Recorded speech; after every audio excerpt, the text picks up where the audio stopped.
Welcome to To Think Minimum, the Technology Policy Institute's podcast. I'm Scott Walston, President and Senior Fellow at TPI. I'm here with my co-host, Sarah Oh, who is a Senior Fellow at TPI. And today we're delighted to be talking with Jeff Prince. Jeff is Professor and Chair of Business Economics and Public Policy at the Kelley School of Business, Indiana University. He's also the Harold A. Poling Chair in Strategic Management and co-director of the Institute for Business Analytics at Kelley.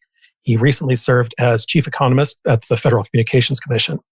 His primary research focus is on technology markets and telecommunications, having published works on dynamic demand for computers, internet adoption and usage, the inception of online-offline product competition, and much, much more. Jeff, thanks for joining us. It was a pleasure. Thanks for having me. So you have a fairly recent paper that's on the economics of digital platforms. And that seems to mesh well with what has been going on in the Senate lately. The actual things that are supposed to go on in the Senate, not the sort of more unfortunate things. But Senator Amy Klobuchar recently, just today, introduced a bill to strengthen antitrust enforcement. The bill is called the Competition and Antitrust Law Enforcement Reform Act.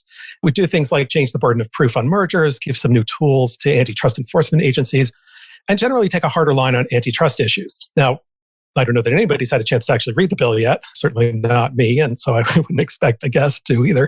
But your paper provides some framework for how to think about these kinds of antitrust issues. So it's very timely. So tell us a little bit about the paper and how it should help policymakers think about these issues. Yeah, thanks. We really enjoyed writing that paper. I think the basic idea that we try to lay out in that paper is to kind of start with some popular notions of what might seem like threatening antitrust type behavior. So thinking about some of the older notions of big is bad kind of issues. If a firm has a large position in the market, that you've kind of got this inevitable market dominance and potentially bad behavior in terms of pricing and then ultimately welfare impacts. And so we try to start from that, kind of walk through what might be popular evidence of, antitrust concern, and then shift into let's think about what are the key economic concepts that one might want to think through that, would lead to, higher prices, use of market power, those kinds of things. It's bringing some of the classic economics to some of the current concerns with digital platforms. And so what do you find? I mean, like you said, I don't think the bill explicitly says big tech, but that's what everyone's talking about, big tech and platforms, and you just alluded to that. So what does economics have to say about it, or sort of what evidence have you seen either way? I think one of the main things that we try to highlight is classic problem with a lot of the digital platform discussions is that, a lot of the things that we typically would worry about in other scenarios may not apply. So the classic thing would be, they're going to raise prices on consumers. But a lot of the things we're talking about with digital platforms are zero price goods. So it creates another level of complication when you try to think about what does it mean for consumers to be harmed when they're buying something that they get for free. And so I think that's one of the highlights from the paper is to try and take that issue head on. And one of the ways we frame that is to think in terms of shadow prices. So thinking about, other product features other than price, and then bringing in some of the economic concepts that help us to think about, is it the case that market power is... Actually, before you go on, define shadow prices. Yeah, so shadow prices basically, there's a technical way of thinking about it, but let me give you kind of the, more straightforward approach, which is the way I like to think about it is imagine a product feature and the shadow price you can think of as, what's the willingness to pay for an incremental improvement in that feature. And so you could think about then, if that improvement is not being made, then that's, in a sense, the price that the consumer is paying by not enjoying that improvement. A great framework for this would be like privacy. This has come up in the Facebook case and the Google case. There's this argument that the privacy is suboptimal in some way in terms of what the firms are providing. And this shadow price framework, I think, helps solidify those ideas, because then you can say, okay, what we're really saying is the consumers are in a sense paying in the form of a higher shadow price because they would get non-trivial value from having more privacy, but it's not being provided. So what do you do with that? So really, it's a framework type paper. So our intention is not to say, here's what should or shouldn't be done or to platforms or any other, related entity. It's more trying to walk the reader through here's some of the stuff you're seeing in terms of popular arguments. Here are some of the key economic concepts that would be pertinent when you're actually trying to do an analysis in terms of what kind of harm might we be worried about here. So we'll go through the classic things like economies of scale, economies of scope, switching costs, two-sided market issues, network effects, bringing in this concept of shadow prices. And then we shift into, what are the potential remedies? So is it divestiture? Is it price regulation, including status quo, not doing anything, and trying to lay out what are the costs and the benefits that at least should be weighed when considering different approaches. One thing you talk about in the paper is the role of multi-sided markets. And so I wonder what you think about that. Explain a little bit, but also I wonder, have we put too much emphasis on that? Because almost anything could be a two-sided market or multi-sided market, right? Like even a supermarket is a multi-sided market. And so tell us how you incorporated that and how important you think that actually is. That's a really good point. We're actually in the midst of putting together a special issue at the Journal of Economics and Management Strategy. And I'm, Dan Spolber. So Dan and I, Dan was at Northwestern. I studied there. He's put on a bunch of conferences there that I've been involved in. And I think he's one of the voices out there that's really made this point about pretty much almost anything can be labeled as a two-sided market. When you go to the market, you could say the farmer's market is the platform, right? And I've got the farmers and I've got the customers, right? And so it's like there's two sides of the market. So in a lot of ways, you could pretty much frame anything that way. I guess to your question about is it overblown, I'm sympathetic to that point. I think in some ways, yes, you could say that because exactly to your point, if almost anything could be labeled a two-sided market, it seems like why all of a sudden are we so worried about these things? I think the times when it starts to be something that is warranting some attention is, I guess everyone, at least most of your audience, is going to be familiar with the American Express case. I wouldn't necessarily assume that. So why don't you just briefly?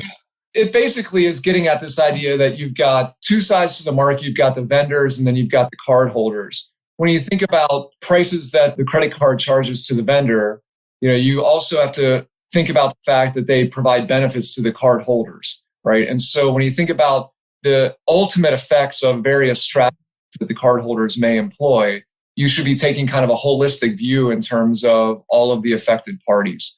So there's this asymmetry often in situations like that where it might be optimal to charge one side and actually subsidize the other. So I think there are scenarios like that where it is quite relevant because the nature of the market is such that those kinds of strategies can make sense. But is that the norm? If you think of this broad definition of two-sided markets, probably not. But I think there's definitely a subset where, when you think about concerns about anti-competitive behavior and things like that, I think it does make sense to make sure that you're not just focused on one slice of it, but you're actually considering the totality of what's going on. So what's the right way to do that? You've got the consumers, the people consumers, and then the advertisers. And how do you put those two together when you're thinking about cases, remedies, analysis, anything? Yeah, when you start talking about advertisers, I guess now we're thinking more in a world like a Facebook. In that case, I'd want to dig deeper into the actual cases that were filed. I don't want to presume too much knowledge on the Facebook and Google cases, but I guess when I think about just popular discussion on these matters, a lot of the conversation, at least in those cases, seems to center on consumers. Whereas when I think about the American Express case, you might be saying that it was the vendors that were being charged perhaps too high a fees or whatever the charge might have been. I don't necessarily see the analogy here because and this is just my personal take on this, but I don't feel like a lot of the conversation is centering on all these poor advertisers have to pay these high rates. Now, I'm sure some of the advertisers would say that, and there's certainly a subset that would make that claim. But it seems to me a lot of discussion is centered on the consumer side, where I think that's where some of the stuff Mike Bay and I in our paper, I think has some relevant points, because then it's not so much about the two-sided market and one side that's taking the raw end of the deal and the other side's getting subsidized. It's more that the side that presumably looks like they're getting the good end of the deal, they're getting the zero price good, seems to be unsatisfied, or at least the claim is that they're somehow getting a raw deal. That has to then be on non-price dimensions. And so two-sided market arguments can be at play here, but I think in this particular case, there seems to be a lot of emphasis on the one side. And interestingly, the side that, at least ostensibly in terms of price, is getting the better deal. Yeah, that's a really good point. So the examples that policymakers bring up, you're right, it's always on the consumer side, whereas it does seem like the other side is where one might be able to make a more coherent case. Not saying whether or not it's a winnable case or a true case, but at least you can think of how to define it. This one seems very strange. I completely agree. Mike and I discussed this many times as we were writing the paper, that kind of the classic thing that economists and others would typically think of would be concern for the advertisers, right? Because you'd say that's where the price mechanism seems to be at play. And if these guys are exercising significant market power, then you would think the advertisers are the ones that are going to be the ones harmed in the most obvious way. But absolutely, this one, it takes on a different flavor because so much of the emphasis is about consumers. Now, there's various reasons why that might be true. Of course, you could say the consumer base is much larger. We're talking about millions, even billions of people when you talk about Facebook, if you go global. So sometimes there's a temptation to just focus on the larger group, and I understand that. And if you think they're being harmed, then you're multiplying by a bigger N, perhaps. But I'm not even sure that's it. Again, that's just my opinion, but I think there clearly is emphasis on these non-price components. And I feel like that's been taking center stage in these types of cases and several others where there's been this increased emphasis on, say, quality dimensions or other kind of non-price features as the area of concern. I mean, cynically speaking, I would imagine it's mostly to do with what sounds better politically, because this way it can be consumers against big business, and otherwise it's just business against business, and people care less about that. It's hard to ignore that as a potential angle as well, for sure. Yeah, it reminds me of the Apple versus Pepper case, which is the developers were at issue in the App Store model. And there isn't really a popular uprising for the developers. The idea was like all the costs were being passed on to the consumers, or that was the argument, but they didn't find it. But I agree. I mean, business against business doesn't get headlines. No, I think that's right. I think that plays a role here for sure. So you recently finished your time as the chief economist at the FCC. Be good to talk about that a little bit. So you recently wrote a paper with others at the FCC about economics, a review of economics in the year of the FCC. What were some of the most interesting things you worked on while you were there? Yeah, so there was a range of projects. Before I got there, they had just kind of closed out their commentary on the T-Mobile Sprint merger, and so that had taken up a lot of the time and effort of the commission to deal with that. But then on the flip side, that meant there was a lot of projects to work on that kind of had been building up, need. And so one of the things that I had focused on was, some of the auctions that the FCC has been running. One of them is for the 5G fund, so trying to get 5G connectivity into rural areas. And the other one also worked on the Ardoff, the Rural Digital Opportunity Fund. So that it's really kind of the mirror image of the 5G fund in some ways, although they're structured differently. The Ardoff is about broadband deployment. Well, tell us about the 5G fund and what that auction is supposed to look like. Yeah, so that one, what they were trying to do, so they want to get funds out into kind of rural areas that generally the expectation is it's either they're not going to get wireless service or it's going to take a while for them to get advanced wireless service. And so they have a set aside an amount of funds that they want to allocate to try and subsidize wireless firms to provide service, in underserved areas. And so then the challenge is trying to think of, how do you play the balancing act between having a significant impact from the funds? So, there's people in business that are going to benefit from it, from the fact that, in some cases, there already would be the business case, and so subsidies may not be needed. And so they were developing, and I was involved with this, a weighting scheme to try and balance out regions for subsidy funds, trying to take that into consideration. And so, I mean, they came up with this with the weighting scheme, but there are still issues with the auction, right? I mean, there's still some controversy about it. Yeah. So while I was there, one of the pushback points was, the quality of the data. So, challenges in, identifying, where service currently was with 4G. So trying to have a sense of, what does the wireless map look like? And that's an understandable concern, no doubt. It's a challenge to get, extremely accurate maps of these things. And wireless can be kind of tricky because it's not as simple as, like with broadband, you could say, is there a connection or not, right? With wireless, it's kind of like, you have to think about like how often do you have a good signal, right? So what is the strength of the signal? Those kinds of things. So it's a little bit of a grayer area when you think about what does connectivity mean. And so that was a pushback point. And my understanding is they've now decided to delay that to try and get more accurate data. In terms so I mean, yeah. I'm also sympathetic to the data issue when you're talking about wireless. It's a little bit, it's a spectrum. Not to make a pun there, but of how good your connection is, and it's sort of probabilistic in a sense. But I also wonder whether the kind of data that they're looking for is, one, whether it's possible, and two, whether we didn't already have in place ways to generate pretty accurate maps through the challenge process.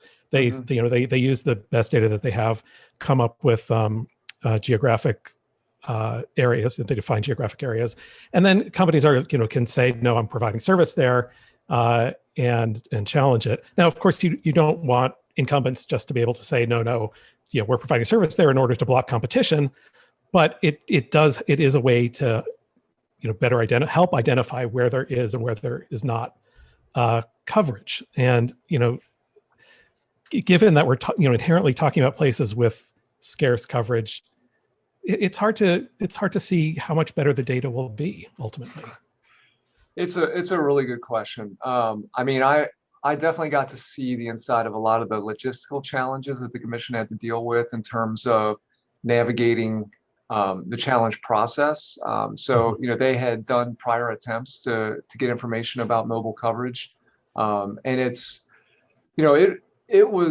there were some really challenging logistics in navigating, here's what the firms say, here's what crowdsourced information is countering with, and, sorting through all of that was a non-trivial task. So in some ways, I mean, it really actually calls for some careful economic analysis, because you could say, there's a real cost to, trying to clarify the data, get more precision in the data. And then there's also the time cost and delay to be able to do that versus, the cost of not getting the funds out there and getting the deployment. So I don't want to pretend like I have the magic answer to that, but both sides of those things should be considered.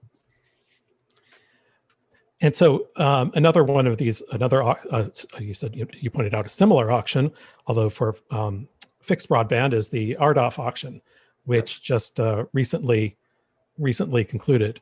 Did you work on that at all? I did. I didn't get as deep into some of the weighting schemes. As you know very well, you and I have done some work looking at the weighting scheme for Ardoff in a prior iteration. And with Ardoff, the difference there is the weighting is about trying to level the technology field, or I guess account for technology differences. So different technologies are going to have different bandwidth offerings, different latencies, different data allowances, and so Ardoff tries to weight those different offerings to try and kind of account for differences in quality. And so, they didn't deviate too much from their prior iteration this last time around. So I definitely was in conversations on that, but it wasn't as kind of novel as the 5G fund was in terms of its weighting scheme. Not to confuse issues by mixing up the two auctions, but maybe actually explain a little bit of how the 5G fund was, the weighting mechanism was different in the two auctions. Yeah, so the 5G fund, it's not about weighting technologies, it's about weighting regions. So it's saying, I'm going to think about different regions that differ in terms of their demand conditions. So the idea was recognizing different regions are going to have different levels of attractiveness to firms. And that's going to be based on two core ideas. That on the one hand, it's what does demand look like? So is this a place where you'd expect to have decent revenues? You expect there to be a demand there for the services. And then on the other hand, there's the cost side. So is the terrain costly to build out on? Those kinds of things.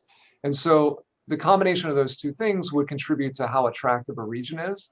And so there was a weighting scheme that was devised to try and level out some of the inherent attractiveness differences across regions, to try and make it so that avoid the outcome, for example, that all the money just goes to the absolute most attractive areas that were much more likely to already get a business case for deployment anyway.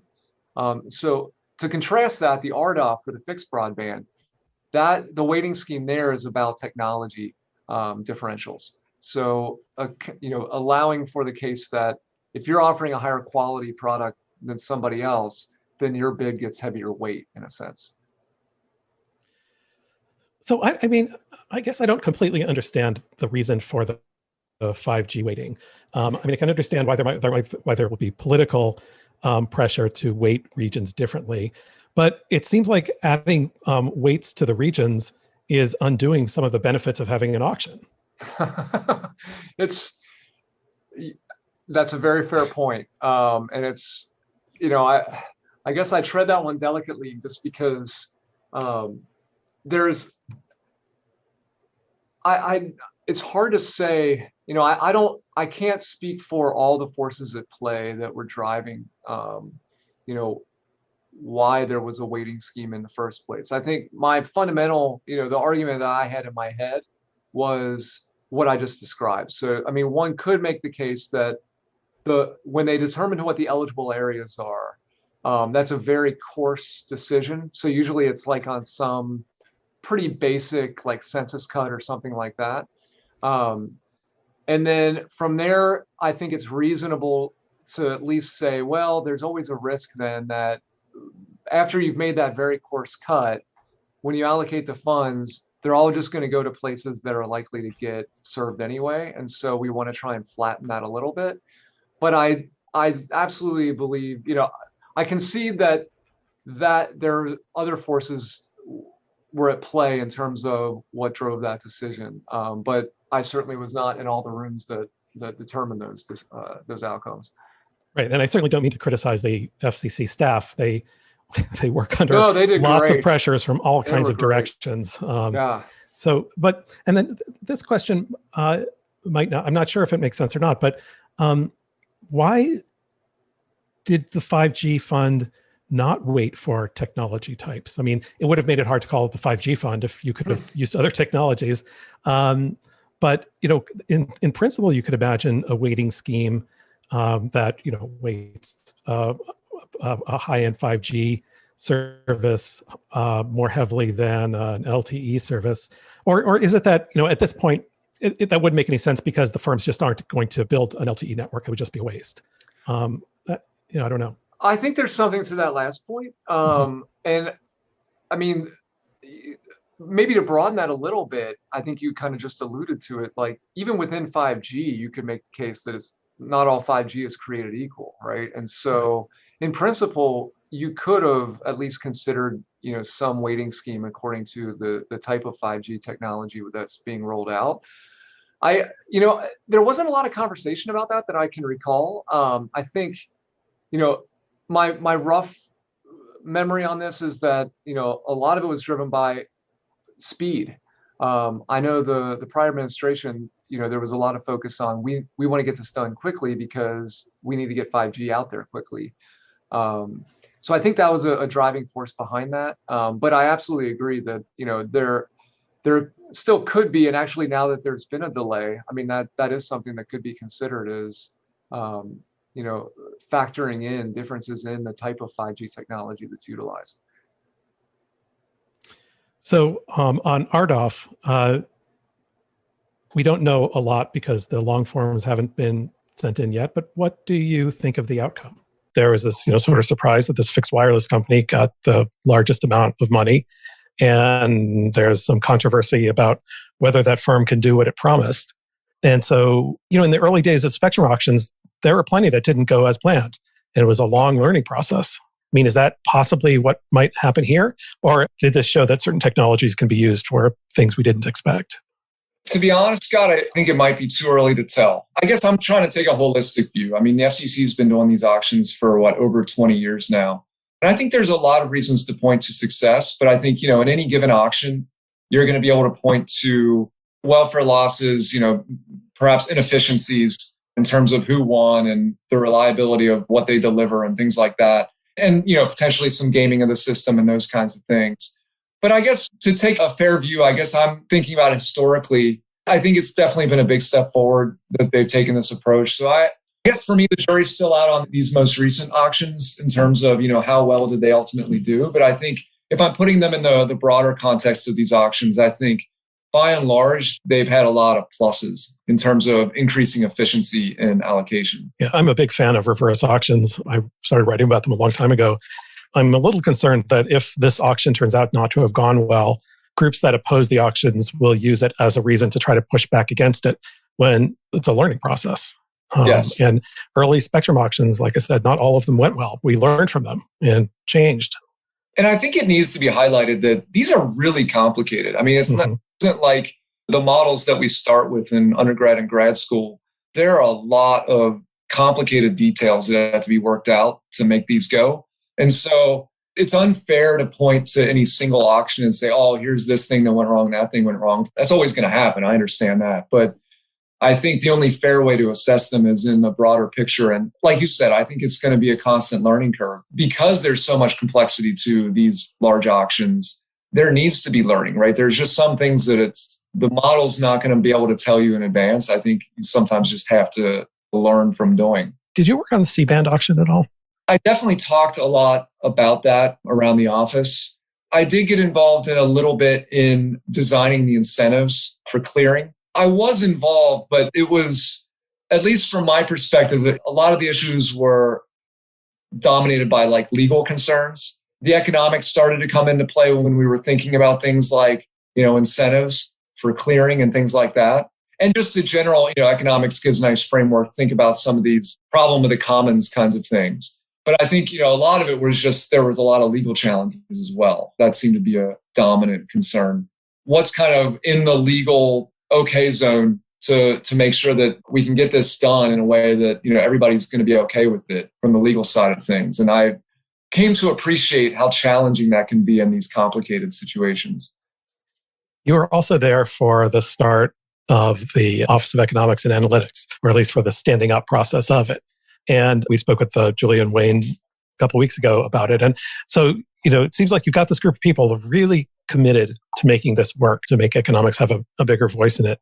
Do you think it's a sustainable idea? I mean, there have been times in the past, even the FCC has tried this exact same thing. I mean, the Office of, I guess it was the Office of Planning and Policy at the time, was set up for similar reasons. Or is this something that we kind of have to redo every some number of years?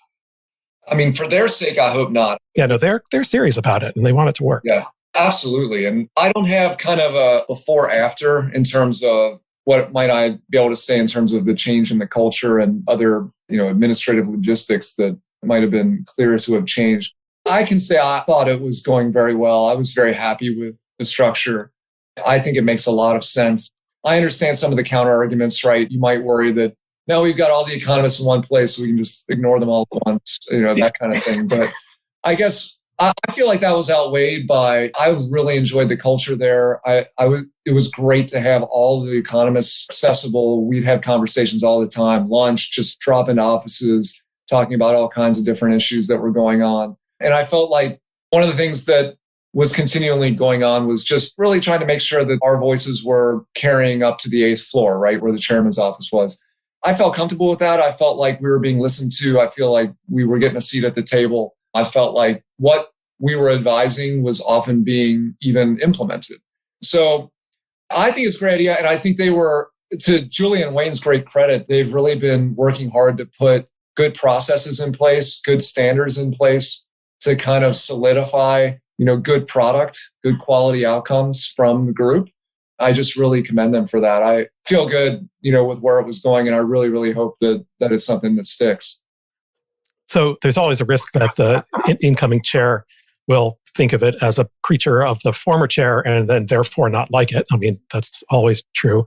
But internally, was there a sense that this was associated with Pi, or did people sort of see it as a structural change, reform that was just inherently a good thing? Or at least there were arguments for and there were arguments against that were unrelated to politics? I mean, obviously, this is just my ad hoc take on it, but I guess I never got the notion from my interactions that people saw this as the Chairman Pi experiment, right? And that we'll just see how this goes. I got more the sense that this seems sensible and we're going to really buy in and make this work. I got to say, I mean, on the one hand, being the guy that's there for just a year, I think that guy's going to be kind of on the outside the whole time. But on the other hand, you can really bring the, hey, this guy's only here for a year. I can really air what I think. And I guess, to the extent that the latter has any truth to it, I didn't really get any sense of anybody feeling like, oh, this is a mistake or this really isn't working. My general sentiment seemed to be pretty positive in terms of the vibes I was getting from the staff there. And I guess, a related point to make is, one of my big pushes while I was there was to try and really get the white papers up and running. So there was a tradition of that, and it had kind of fallen off in recent years. And I really saw that as being part and parcel to the office. One of the potential benefits of having the economists together more than they had been is that hopefully you get some collaboration, you get research ideas being discussed. And they have great people there, and they have a lot to offer in terms of the research that they can put out. And I'm really excited with where that's going. I think they've got 4 papers that have come out in just the last couple months. And so I think that could really also be a positive outcome from the office and something that could persist. I agree. The white paper series, I think historically has been really important. Let people think creatively. It took a long time, but it was incubated right there. Yeah, that's how things get started. You got to be willing to let people kind of let their ideas flow a bit. I think that's really great. I hope that persists. In fact, like the first conversation I had with the chairman, that was my number one thing, was just to really kind of make sure we were on the same page that, hey, we want quality economics, research coming out.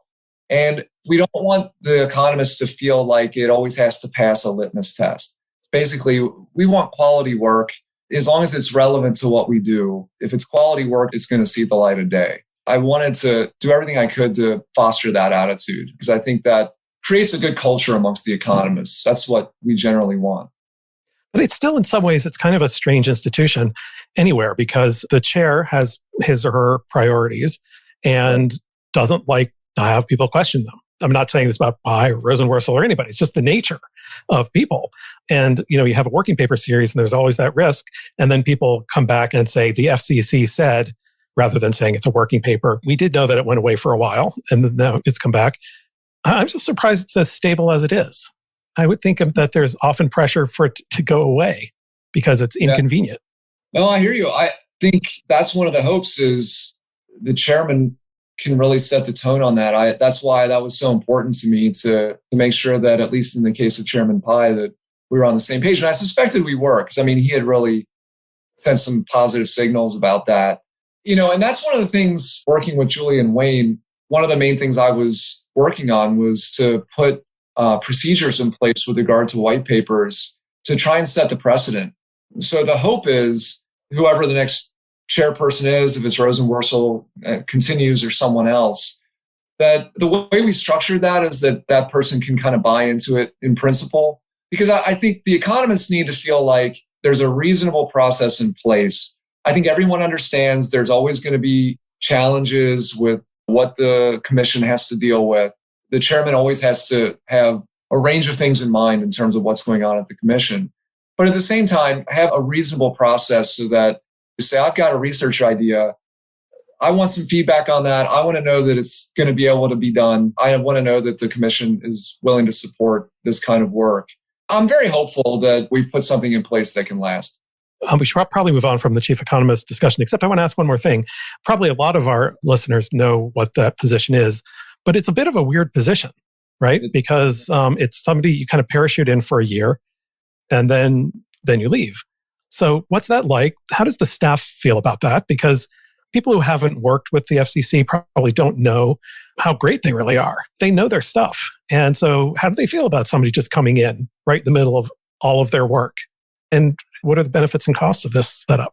I can't speak in general how they feel about it. I guess I will stick my neck out and say, one of the vibes I got is a lot of how they feel about it kind of depends on the attitude that the chief economist brings in arriving, right? Mm-hmm.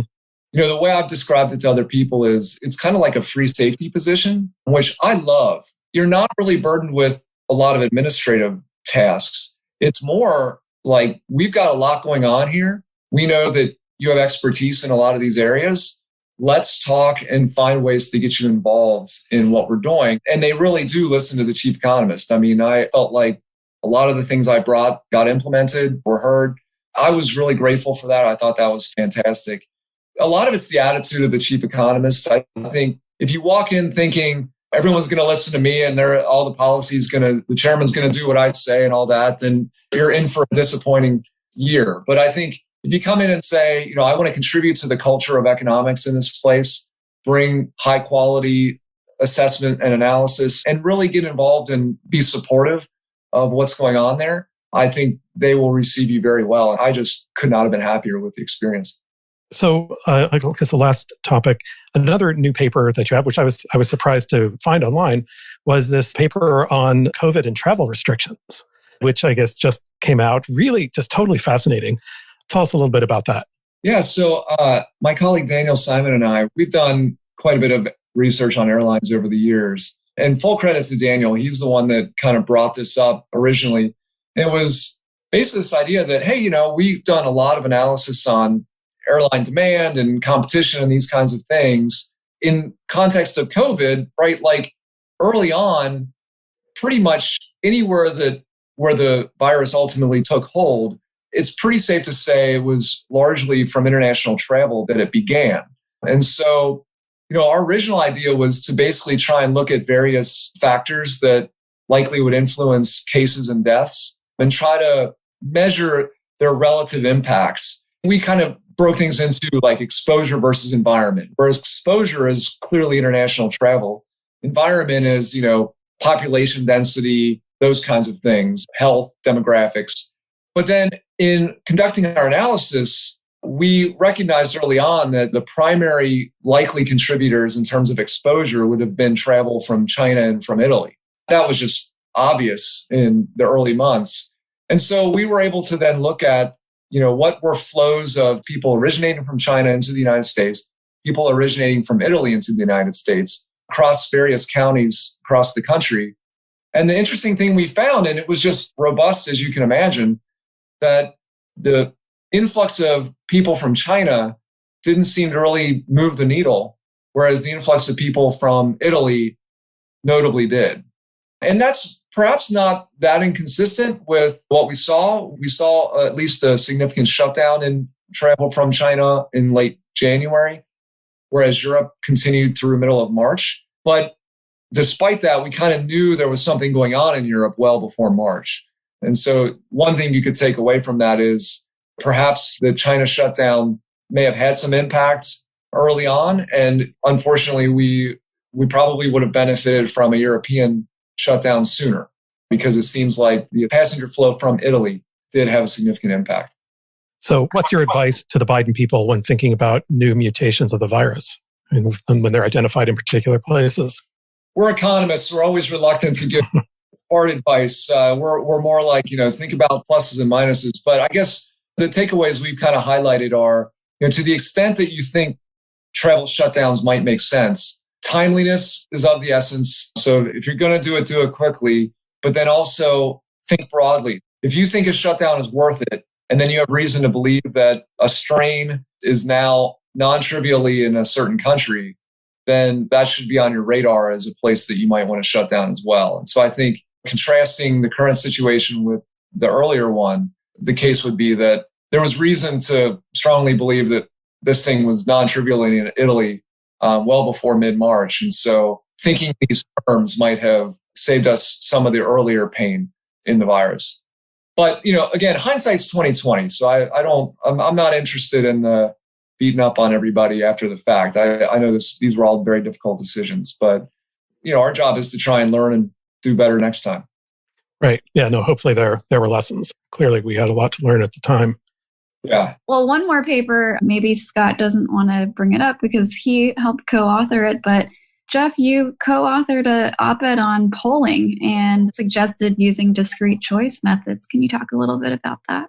Sure. So Scott and I have a recent paper looking at using these discrete choice experiments to measure how people value different types of privacy. I've got a range of work. Scott and I also have prior work trying to measure how people value bandwidth versus latency in their broadband connections.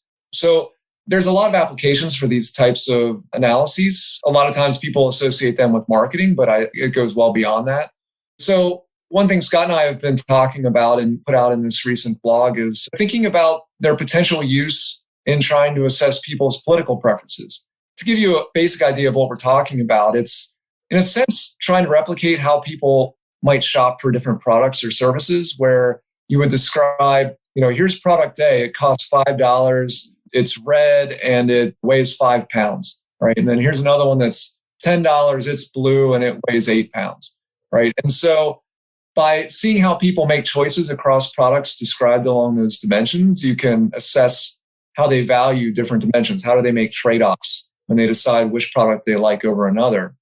That doesn't have to be limited to products. You could be thinking about that in terms of political policies or candidates. And so one of the things that we think there's potential in these types of analyses is when you frame it along multiple dimensions like that, you can kind of dilute people's attentions on any particular feature. So if you think about, if I just say, who are you going to vote for, right? Then obviously I'm focusing you on a particular election, right? And a particular potential set of candidates. Whereas if I frame it in the context of, here's some policies you might think about, here's a combination of policies and candidates. And amongst those combinations, which ones do you like the most? Then I'm not putting particular emphasis on any given election or any given policy issue. But you are still making trade-offs, and you ultimately then have to think about what are your preferences in order to make those decisions. And so the hope is that framing it that way, you might be able to elicit people's preferences on maybe more sensitive topics in a better way than if you just directly ask them about it. So that's something we're thinking about pursuing. Do polling firms not use those types of methods right now? It's not common.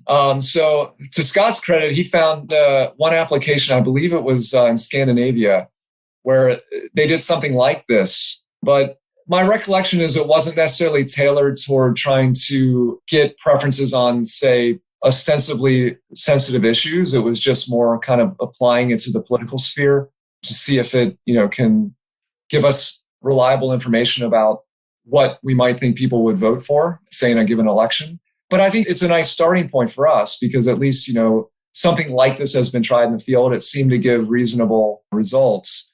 But I think our hope is to try and push it to specific applications where you might say, this is a sensitive issue or this polarizing candidate, those kinds of applications, and see if this type of approach might be able to address some of the concerns that people have had in some recent elections, where at least part of the concern was that people might be a little more reluctant to voice their true opinion on, say, a polarizing candidate or perhaps a controversial issue.